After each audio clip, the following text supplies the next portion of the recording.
So, welcome to our audience. Really great to have everybody joining us here. I'm Mary Rooks, and I used to lead the team at Oxford City Council that works on delivering electric vehicle chargers in and around the city.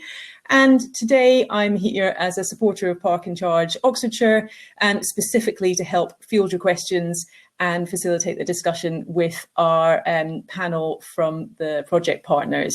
So, as I said, please get your questions coming in on the chat, and the team at Green TV, who have been running this event for us today, doing a marvellous job, despite some little technical issues, but I think we got there in the end. They will be feeding those through to me in the background so that we're not having to worry too much about checking all of the chat. They will come through, even if your question pops up to the top of the list, don't worry about that. And I will try and get to as many of them as possible. A little bit of a caveat is, whilst we have got some amazing experts with us, and I have a little bit of background in this, I might be able to chip in. Obviously, there might be some technical questions that we can't answer on the spot, but we will absolutely do our best, and we'll also do our best to take away anything we couldn't address and see where we can get back to that, get back to you on that later on. Okay, so I am delighted to be joined by representatives of the Park and Charge Oxfordshire partner organisations. And we have Jenny Figueiredo from Oxfordshire County Council, Phil Shadbolt from Zeta Lighting and Easy Charge, Anthony Page from UE, Tim Schwanen from Oxford University. And we're hoping that we will also get Jonathan Richardson from SSE Enterprise. I understand he is having some technical issues, so hopefully he's going to reappear on our screens and we'll bring him into the conversation when that happens. So before we dive into the audience questions, I guess just something to pose to each of you is to give us a little bit of an introduction about who you are and your role in Park and Charge Oxfordshire and what it is that excites you about the project. And can we start with Jenny on that one? Thank you, Mary. So I'm Jenny Figueiredo. I work between Oxfordshire County Council and Cherwell District Council, and I'm managing the Park and Charge project for those organisations. I'm really excited about it because I'm very much a kind of practical, pragmatic person, and I'm really thrilled to be working on a project that's got such a tangible result. We're going to see and be able to use things in an area that I live in. I live just outside of Oxford.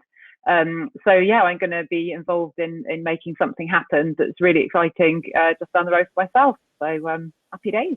Thank you very much indeed, Jenny. Phil, can we come to you next?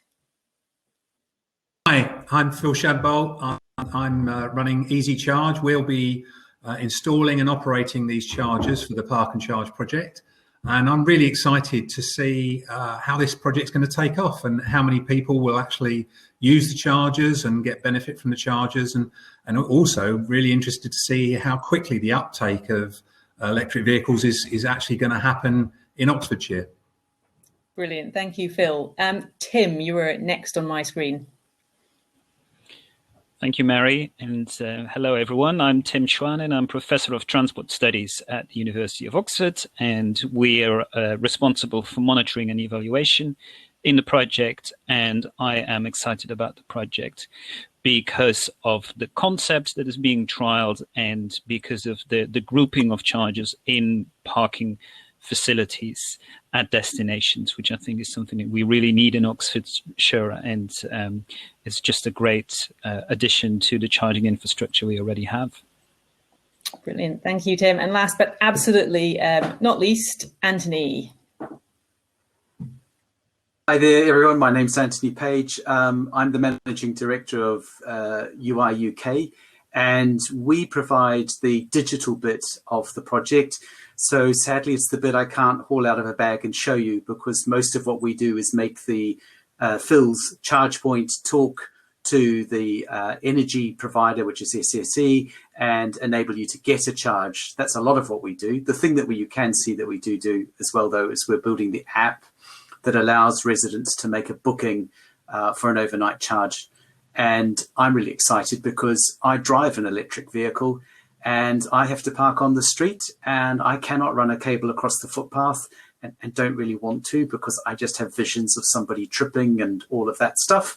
And so I think this sort of project will enable people like me who live in a flat or live in a property that doesn't have off-street parking to be able to own and use an electric vehicle, and to be able to know that I'm going to get a charge when I need it. Right now, I don't need to charge because obviously we have coronavirus everywhere. So the poor old car sits there. I did see in one of the questions, Mari, that somebody asked, does an electric vehicle run out of charge? And the answer is, if you're not driving it, no, it doesn't. Well, I'm sure we can come back to that point very soon, and hopefully they will not be running out of charge in Oxfordshire once we have these many new chargers in place. So we've had a lot of questions that are coming in about the chargers, about the hubs, about what's going on. And I think some of them are quite specific, but to set the scene for talking about the chargers specifically, I wondered if you might be able to discuss a bit more about how the Park and Charge Oxfordshire charging hubs work as a concept. So who they're intended for, and what the idea is about this overnight charging that we've been talking about a bit today. So Phil, could you perhaps just set the scene on that a little bit, and then as we go in the discussion, I'll bring in some of the more specific questions. Sure. So yeah, we've got kind of two main user cases that we're targeting with the Park and Charge project. The first one is the local resident, people that live within a 5-10 minute walk of the car park, and that's going to end up being about 30 to 40% of households in Oxfordshire. So quite a significant number of people that won't be able to charge from their flat and from their house because they don't have a driveway or don't have a garage with power. So these people are the people that we're targeting, the local residents. Now they will get an overnight rate. They will be able to park for free in the car parks overnight because none of the car parks in Oxfordshire charge for overnight parking. So they'll get a free car park and they'll have an overnight flat rate charge to charge their vehicle, and most vehicles will be able to get a full charge through the night time. So that's the first group of users we're after, and then the second group of users are the people that will just turn up during the day. They might drive an electric vehicle, they see the charger there and say, well, I'm here for an hour, I may as well plug in. Maybe they haven't downloaded the app, they didn't even know that there was a charge point there. That's no problem. They can go to the charger, they can use a contactless payment card, and they can just tap, plug in the car and go, and they can charge for as long as they like. Brilliant. So I think you've already answered one of the more detailed questions that we had, which was about how people would be able, what the payment methods were. So do you want to say a little bit more about the payment methods and how you actually use the chargers, Phil? Yeah, sure. So the easiest way to use it is you don't have to join up, you don't have to sign up membership, you don't have to apply for an RFID card. If you don't want to, you can just literally turn up at the charger, get out your contactless payment card, tap it on the front, plug in and go. Simple as that. You'll be charged a flat rate per kilowatt hour that you take for as long as you're plugged in taking a charge. So that's one payment method. The other payment method which we're offering is for an RFID card. So if you want to have an RFID card, then we'll send you an RFID card. You'll become a member, and you can then use your RFID card to sign up and take a charge. And then the final one was from Jake's presentation earlier. I was just watching, which was great. Is about the in-app purchase. So if you want to download the app from the App Store, you can then use that, and that will tell you where the chargers are, which ones are being used, which ones are free. If you want to, you can reserve them. But you can just turn up with the app, turn up with your phone, press start charge, and take a charge through your app. So, brilliant. Thank you very much for that, Phil. That's excellent. So before we carry on with this conversation, I just want to say hi to Jonathan Richardson from SSE Enterprise, who has joined us. Brilliant to see that you are now visible and can join the conversation, Jonathan. And we'll get you to a little intro a little bit later. But just to continue this thread of the conversation, Anthony, I wondered if you wanted to say something about that user interface and what's special about these chargers in terms of what it offers to the drivers that are using them. Oh, you're on mute. schoolboy era, sorry, first to do it. I won't be the last, I hope. As Phil was saying, there are 3 different ways, and the turn up and do it is fully covered. The bit that's very different about Park and Charge is for the local residents who join the app. It's being able to make a reservation, a booking in the future that says, I don't want to charge today, I don't want to charge tomorrow, but I do want to know that I can have a charge point next Tuesday overnight, and that it will be allocated to me, and I can guarantee that it will be there for me when I arrive. So what our app does is allows a person to make a booking for that slot, and the charge point will be allocated just to them. So when they arrive, it'll be on an orange light, which tells them that it's a reserved charge point, and it will not deliver a charge to anybody except them on their app. So plugging in their car and connecting via the app will release the charge point to them, and only they will be able to take that charge. So the thing that's different is that knowledge that, when you need a full battery of energy and you're planning a trip on Wednesday, you can guarantee that on Tuesday night, you can plug in and get a charge. That's the thing that's different about Park and Charge. Fantastic. Thank you very much, Anthony. And Tim, I wonder if we can come to you to say something about your interest in this particular model and how that works for people who are living nearby. I think sort of the flexibility in the payment model that Phil was describing is key, because different user groups will probably resort to different ways of paying. If you are a resident living nearby and you're concerned about charging your car, then making a reservation through the app is going to be a very sensible way forward. You can very carefully plan, and you can reduce the uncertainty, some of the uncertainty that we know many people have if they have to charge their car on an on-street sort of charging installation, where that installation may be occupied by someone else. I think here a lot of that uncertainty has been taken away, which from a user point of view is very appealing. Brilliant. Thank you, Tim. Let's just take an opportunity to welcome Jonathan to the discussion. Jonathan, I was asking everybody else to do a little quick introduction as to your role in the project and what's exciting about Park and Charge Oxfordshire for you. So would you like to take that away now that you're with us? Yeah, sure. First of all, I'd like to say sorry. I had a little bit of technical issues to start off with. It didn't happen during rehearsal, so surprise, surprise, it happened during the live event. So my name's John Richardson. I am the lead project manager for SSE, and our role is to install the chargers, install the infrastructure supporting those chargers, and ensuring that we maintain and operate them throughout the life cycle of this project. Most exciting thing about this project, I'm really looking forward to seeing these chargers get made. It's been a lot of planning and a lot of hard work from the team getting. I'm really looking forward to the pilot getting up and running, and I'm really looking forward to getting these rolled out. It will be fast and furious over the summer months. There's a lot of work for our team to do, but we're really looking forward to actually getting them installed and seeing them operating and seeing those users getting in there. So. Yeah. Brilliant. Thank you very much, Jonathan. So we've got quite a lot of follow-up questions on this. There's a number of things coming in about the payment mechanisms and some specific questions. Somebody's asked about whether Apple Pay will work, and not sure if it's already been answered, but there's a question about whether payments are by account, credit card, or different things like that. Are there any kind of quick answers to those kinds of questions while we're here? Yeah, so as I mentioned, the methods of payment is contactless. So obviously that goes direct from your contactless payment card, just as if you're in a supermarket. So that's the contactless one. On the app payment, so the app you'll sign into the app, you'll become a member, you'll put your credit card details in, and then there'll be if you like, a wallet where you'll deposit £5 or £10 into the app, and then that will be used to pay for your charge. So it's all effectively done through credit card is the way that the payments will be made. Brilliant. And yes, it will do Apple Pay. Brilliant. Thank you very much, Phil.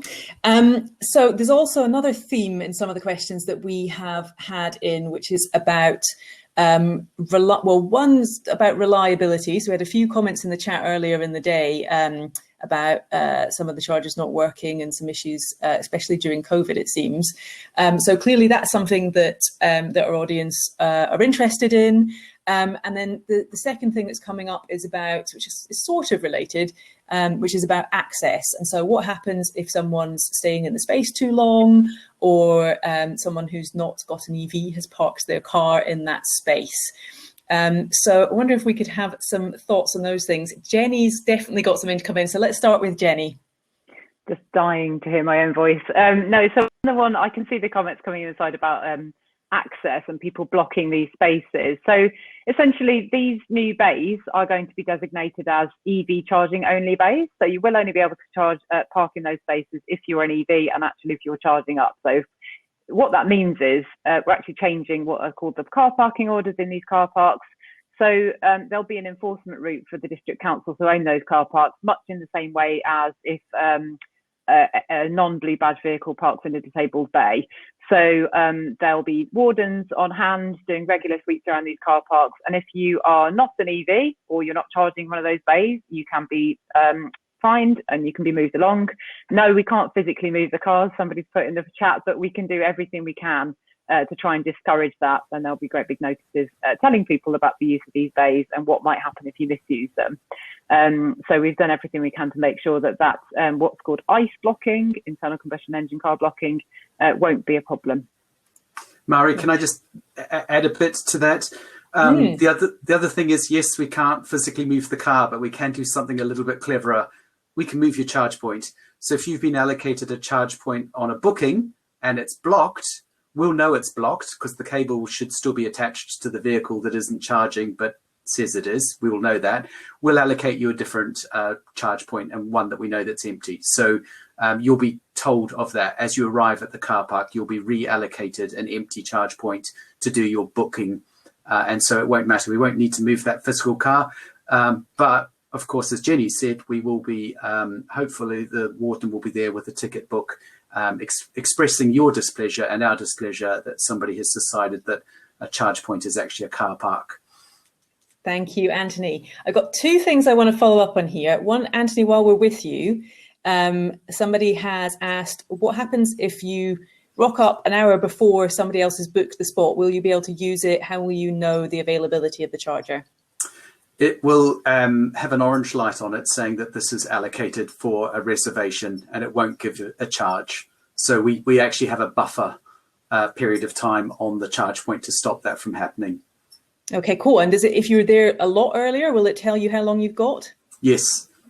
So you won't be able to hog a thing. But also, if we have spare charge points, then we'll just reallocate the booking for later so that the person can. So we try and go for win-win. The person that turns up that needs a charge, if we can, we still give them a full charging session. We'll reallocate the booking to another empty charge point that we're able to, and we'll block that one off instead.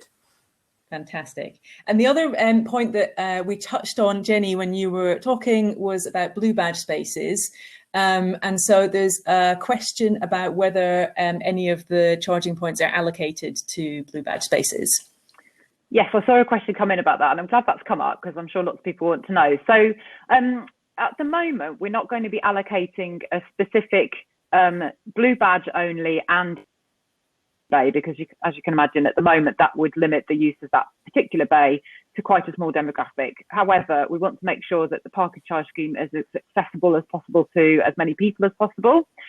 Blue badge holders can park for free in any parking space in any of these car parks, and we have designed in as many wider bays as we can into each of the car parks. So there'll normally be one or two bays where there's room around the outside, which will either be hashed out or just be on the end of a row, so that if what you're worried about is manoeuvring somebody or some pieces of kit in and out of the car, there should be at least a couple of bays that should be more accessible. They just won't be specifically designated for that one particular use. So I hope that's good news for people. Brilliant. Thank you. I was just going to say we'll monitor the use of those sorts of things as we go along. As you know, we'll be looking at how people are using these, and of course, if something seems to be you know, a need is arising, then we can always have a rethink. But hopefully that answers your question. Brilliant. Thank you, Jenny. I think really great that you're pointing out the fact that there's going to be monitoring and evaluating how it all works as you go. That's something that Yvonne Constance touched on with the trials. Like, this is kind of a big shift that's happening. So picking up on that, Tim, I want to bring you in again. Can you say something about that monitoring and the role that the university is playing in that, and perhaps gives people a bit of perspective on how there will be learning taken from this rollout of chargers? So there's a range of things we'll do, but we'll use a lot of interview techniques to get a sense of a number of things. First of all, how easy people find the installations to use, what kind of issues they are experiencing, and we'll feed that back. We're very interested in questions around social safety and the safety of the environment, and who would like to charge there at different points of the day, different times of the week, for instance, all questions around safety.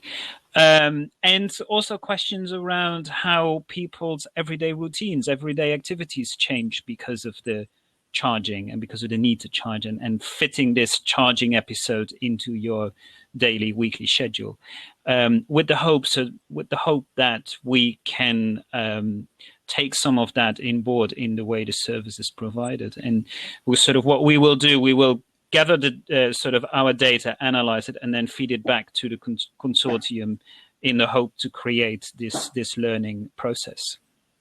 Brilliant, thank you, Tim. So I'm going to go back to a question about reliability, but also pick up on questions that are coming in about the energy supply to the chargers. And interesting, I think actually, Tim, you kind of picked up on how people use these and build habits. And we've clearly got some people who are already driving EVs and have got some really great detailed questions about the nature of the charger. Obviously, there's a whole learning experience for other people to get into this and what they're picking up on.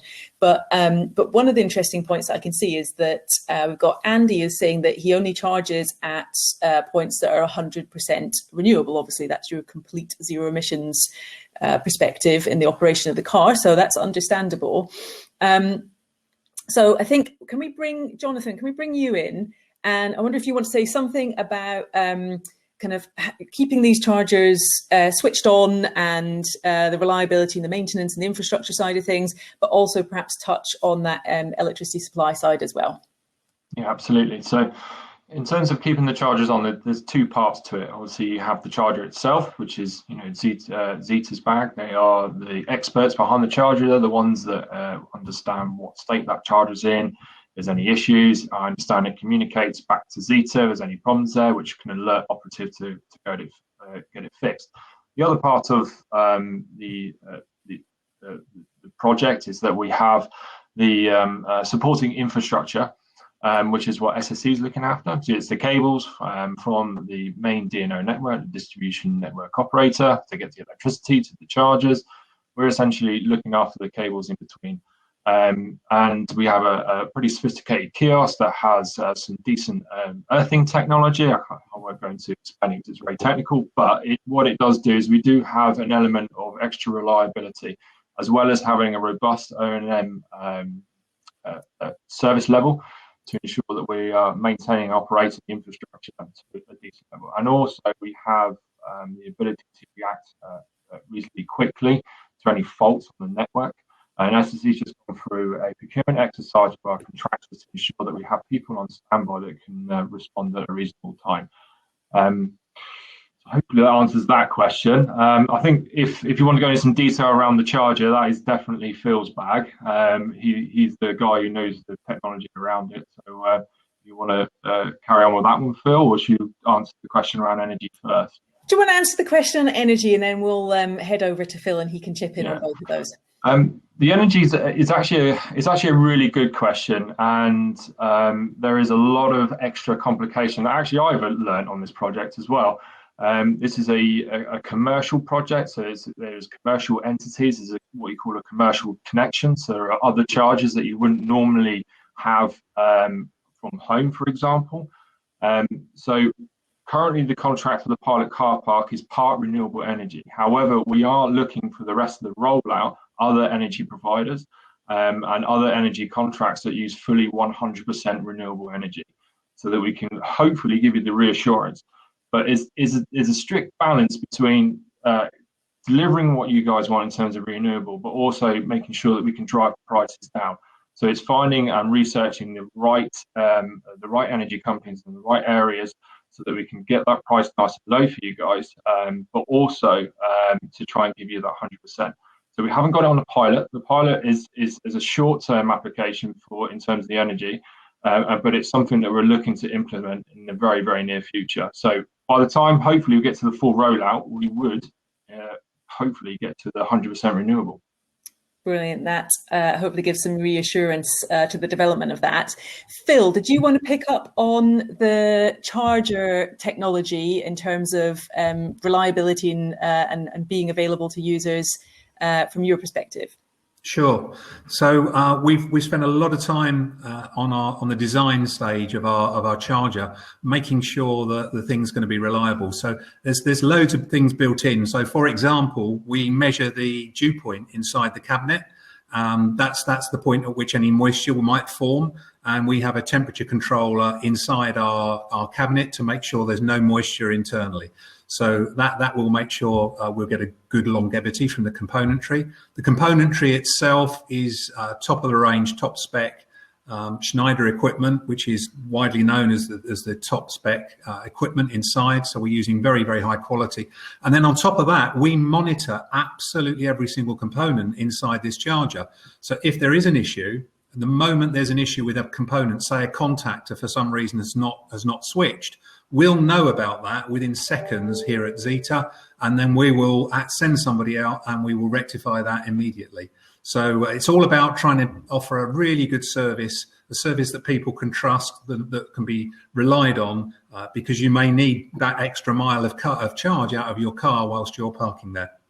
Brilliant. Thank you. Thank you very much indeed for that, Phil. So one of the other kind of themes for questions that we're getting in is about the locations of the charging hubs. And so kind of common questions around how the locations have been chosen, but also a couple relating to what about getting, so this is Bob has asked, what about getting charging points to small villages, maybe on car parks with different ownership, such as village halls, etc. And Gary said, would it not be better to set up chargers in smaller rural towns that currently have no provision? So who would like to pick up on that, Jem? Jenny's volunteering herself. Fantastic, Jenny. Let's hear what you have to say about that. I was going to say, I think there is going to be a bit of FOMO involved in Park and Charge, because obviously this is the first big project where we're rolling out a large number of chargers in particular places. For me personally, I'm really pleased to see that these are going all around the county. It's in the smaller towns and some villages within this project. But this is not the only electric charging scheme that we're going to be putting into place by a long stretch. This is the beginning, and so we've picked places where, as I think Yvonne probably described, we can put a lot of chargers into one car park and make a really nice hub that people feel safe and secure of using. And we've looked at where those populations are, in particular across Oxfordshire, where there's a high proportion of people that couldn't install a home charger. So we're really trying to make it accessible for those people. We have really great chats with village and town and parish councils all the time, it's very encouraging to see how many of those are really looking to see EV charging infrastructure in those areas. And I think we're always looking for a new project to make that happen.